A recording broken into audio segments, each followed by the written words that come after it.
Andrew, how are you? Yeah, I'm good, Kevin. How are you doing? I'm doing great. Um, I have to tell our future audience, it's just an absolute honor to get to spend a little bit of time here today with singer-songwriter and multi-instrumentalist Andrew Farriss. Andrew's just released his solo debut in the country music genre. Yeah, He's also the writer or co-writer of countless hits for INXS and a co-founder of the band. So thank you so much for your time today. you're welcome, Kevin. It's good to be here. Yeah, So last year, I know you released an EP, Love Makes the World, and that yeah, came out. And then here we are in 2021, and you have the full album. Um, I was curious if you could talk a little bit about whether the crazy year we just went through, 2020. I don't even like to say those numbers out loud, but going through yeah. 2020, how It's a that all four-letter evolved. word. It's a four-number word. There you Yes, go. that's right. I like that. I like that. I don't like those four-number words. I love that. Yeah. Um, how did the process of releasing everything evolve? I'm sure that you were promoting songs before the EP, and then what do we do now, right? Yeah. Well, exactly. I was pretty much, literally in the process of releasing what is now my self-titled album as Andrew Farriss. And then the pandemic kicked in and, I don't blame folks. I was the same way. I was worried about, my family and their health, and everyone was worried about their jobs and what's going to happen in the world. And, they weren't worried about Andrew Farriss's album. And I get that. And so I started thinking about it more.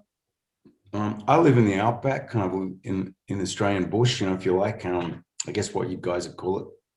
And but I've had not only music in my life, but also agriculture and with cattle and grains as well. I do, and so I take that part of my life, pretty seriously, and I enjoy it as well. And it's very fascinating to me, agriculture.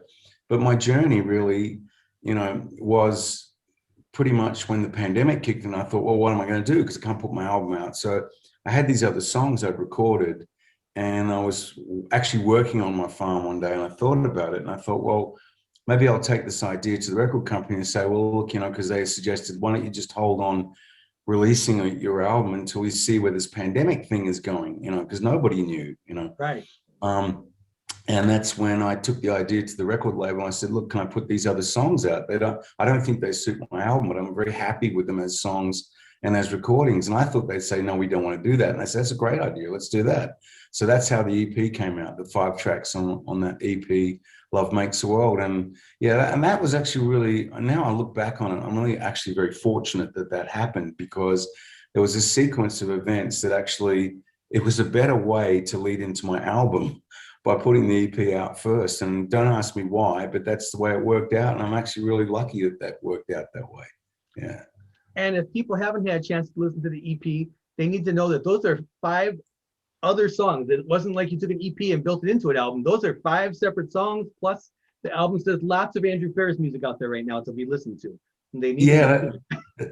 Yeah, that's right, Kevin. And I was really, the other thing is, it was interesting too, because some of the songs on my EP, I was actually had in my mind, if and when I was going to do a second album, that some of those songs might have constituted what might have been part of my second album. But I thought, well, because I'm happy with them, I'm happy that they're out there, they're out there running around now. And, but look, I'm just, Kevin, I'm just really, really pleased that people have reacted well to my music. And I was nervous. I didn't know if anybody liked anything I'm doing, but they seem to really like it. And I feel fortunate. Mm. Absolutely, absolutely.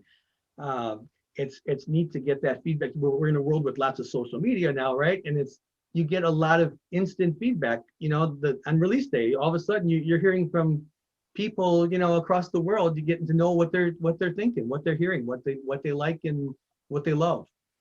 Yeah, that's right. And, it's all this sort of technology, electronic technology that we have that's enabling people to communicate and access all this information, but hopefully it also helps people to feel less lonely, during a very difficult time that we've all been through in the world. And I think that communication thing is a really important thing. And ironically, a lot of my album lyrics, which, I wrote a lot of this stuff before most of it, all of it actually, before the pandemic, kicked in. A lot of my lyrics actually are about, in the old sense, old frontier world. Right.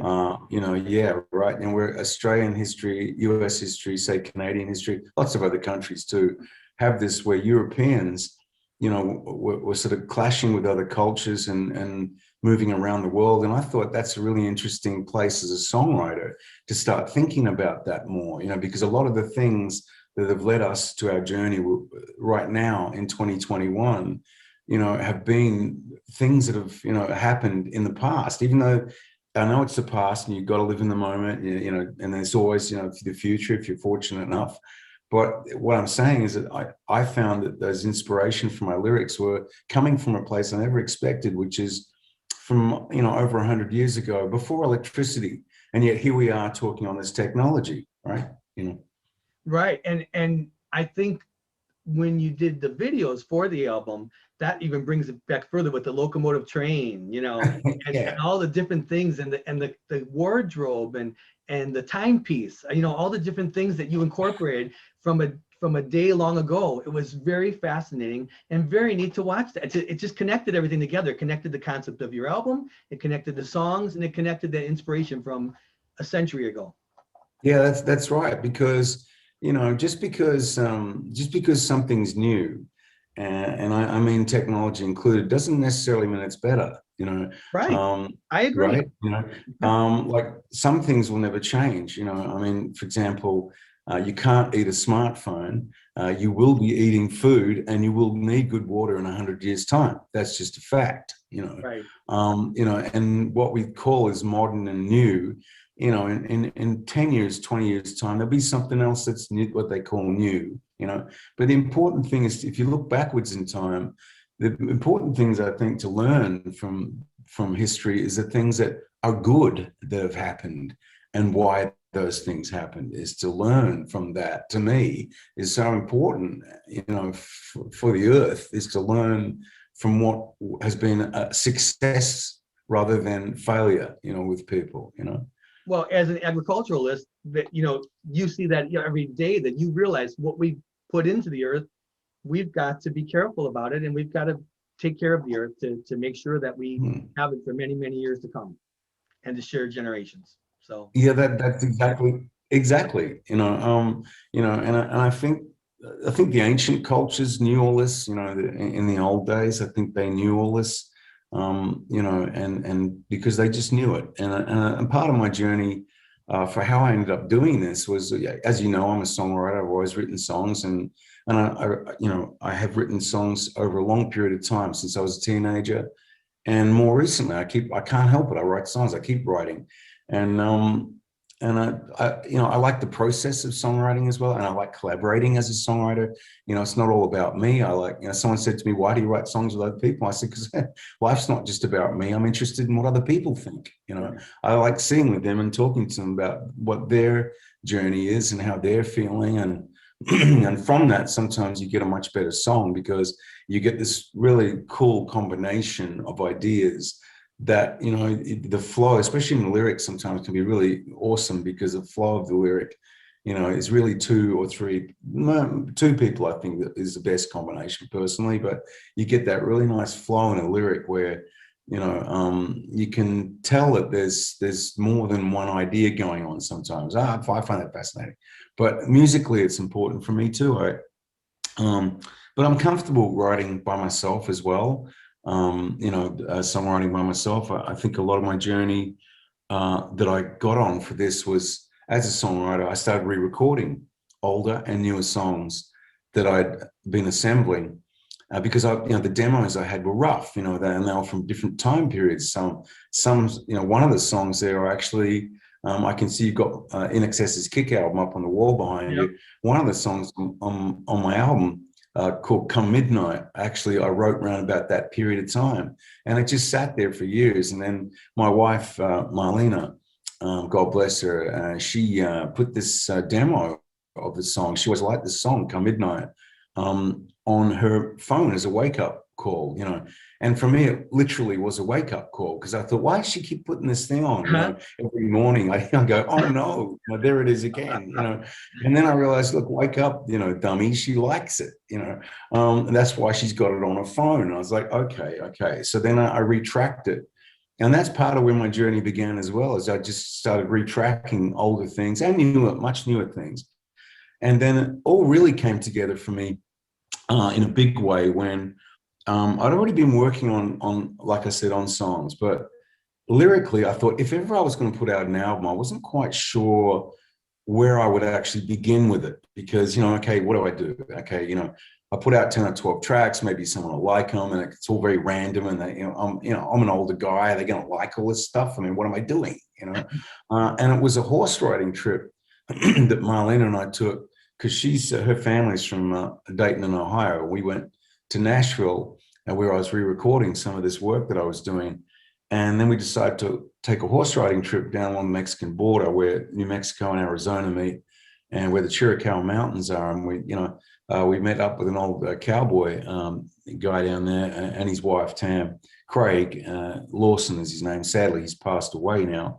But Craig gave us a big education on the wilderness area through there. And because I live out, you know, I live out back, and I live in the bush, and I have animals, you know, I have, you know, cows, horses, and all that stuff. So I literally am a cowboy in that sense, you know.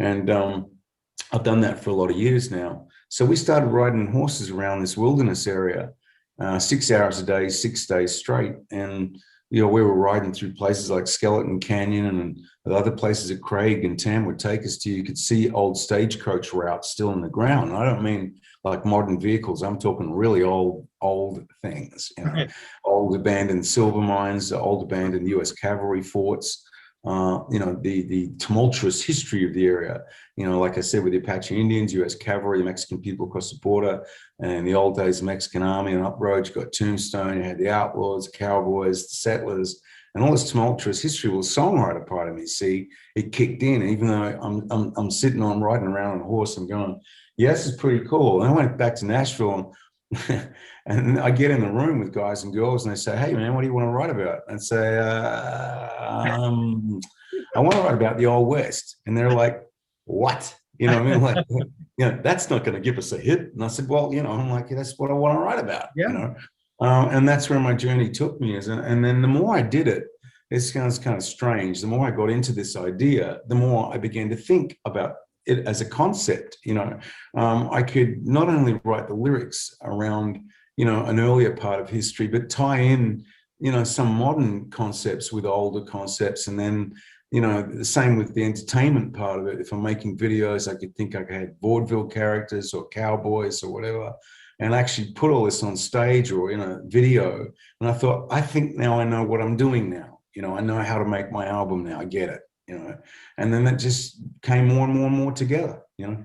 That's how I ended up doing it. It really does connect. I mean, you really feel that. And that's why, you know, in the world where physical music has become so digital, it's disappointing sometimes that you really hope someone would listen to this track by track, listen to it from top to bottom and not cherry pick, just go straight through any album for any artist. You know, we work, you know, as an artist, you work so hard to create that vision and the sequencing, and then someone hits a button and they get track number 7, you know.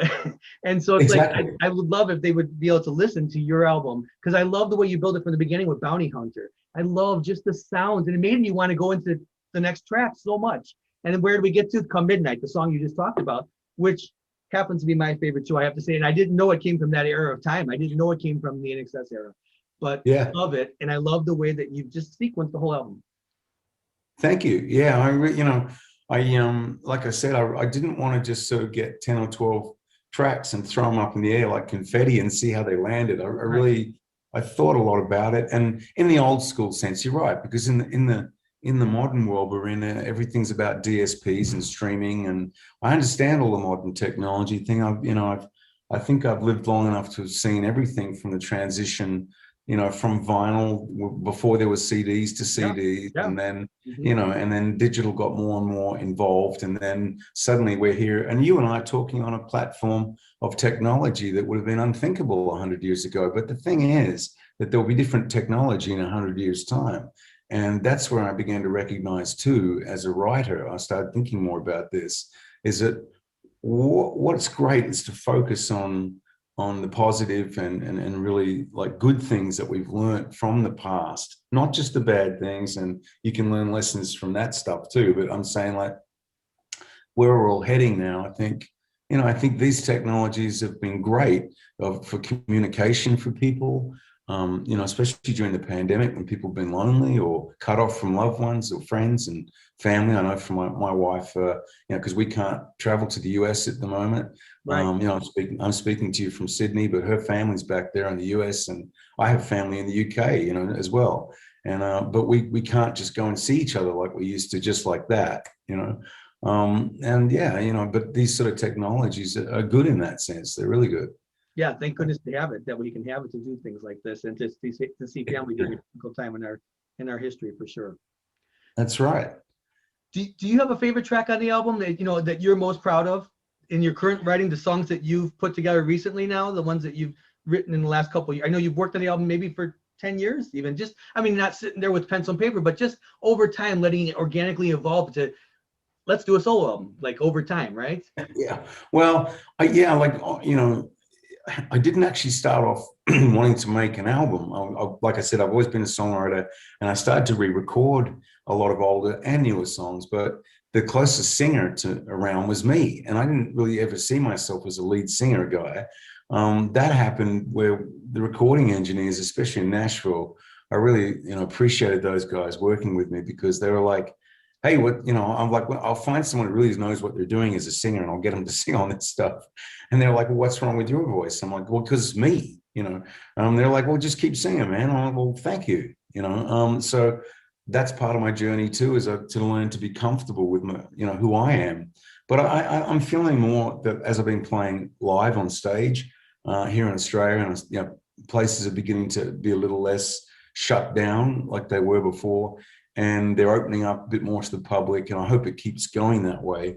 And I'll keep playing live. I've been really enjoying that. I've got a great band of country musicians that are playing with me, and I'm really, I'm really grateful that the country music community have been embracing what I'm doing, and I feel really fortunate about that too. Yeah.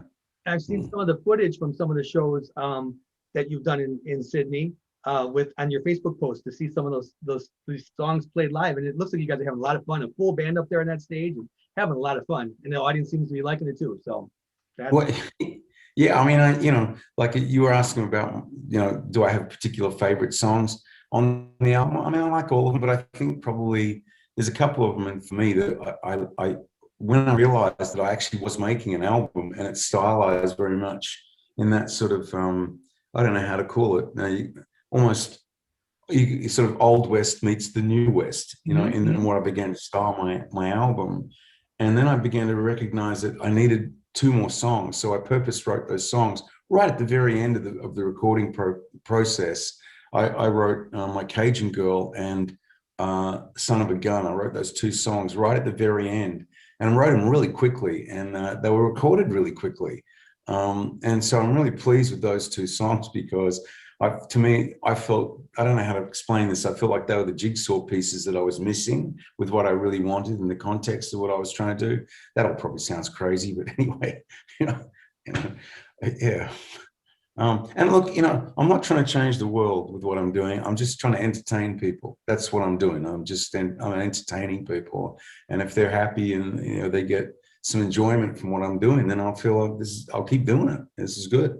Yeah. Well, I think you're doing your job of entertaining people. I'm sure it's connecting, because I really feel the connection with this music, and I think that many people, just from seeing your social media, how much people love this.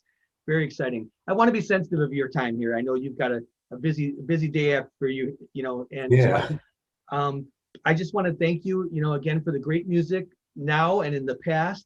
And I did see a couple of videos that you did one on a couple of different Australian holidays, and on Mother's Day you did Beautiful Girl, you did another song, and it's just always so neat to hear the songwriter of the song sing it from their perspective. You whether it be co-writer or writer, to hear you sing it, and you had the piano and the guitar, and you kind of did a little bit of both, and it would be so neat to, like, hear you do more of that, you know, where you kind of combine the past, the present, like an evening of here's where I'm at, here's here's what I've done in the past. Yeah. And it's just Well, so neat to hear. thanks, Kevin, because that has been exactly how what's been happening to me, as well as I think this happens to a lot of artists and songwriters and musicians and people who've been fortunate enough to been successful too. That what happens is you start to look back at the work you've done, and sometimes you really like some things you've done. Sometimes you go, oh my God, why did I do that? But feel really fortunate that with the work that I did with INXS and the songwriting that I did all those years with Michael and on my own, but the recordings and the live shows that we did as a band, I'm really proud of all that work. And I like to share that now. If I'm playing live on stage, I'll play something. That's not always the same songs, but I'll move them around a bit, and I can tell the audience loves it when I play that stuff. So it's all good. It's entertaining people. Absolutely. Mm. What's the best way for people to follow you? I know we talked about Facebook, but I see you in different places. What's the best way for people to keep hearing your music, your new songs Okay. that are coming up in the future?